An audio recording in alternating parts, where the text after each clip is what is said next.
てから愛を感じた。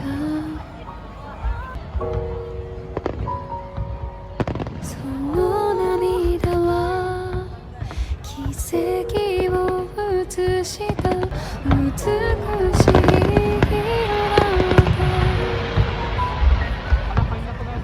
初めて見る景色、初めて描いた未来、どんな明日が来ても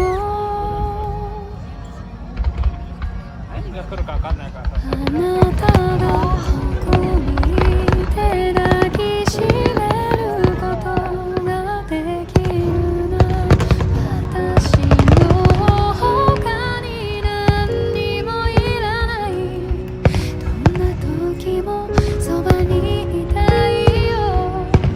何よりも愛しいから。あなたはあなたのままで、そのままで大丈夫。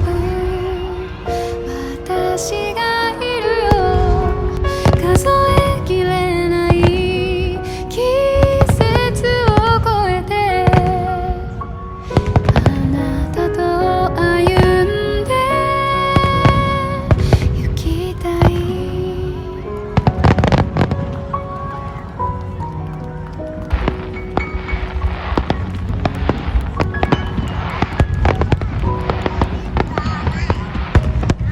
きっと誰にも言えない辛い時は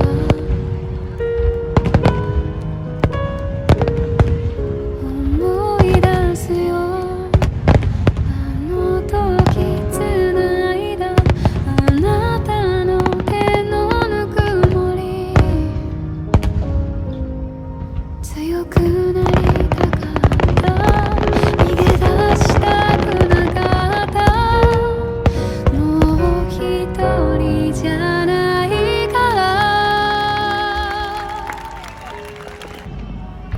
あなたが笑って私の隣にいてくれたら、ありふれた毎日で構わない。自分以上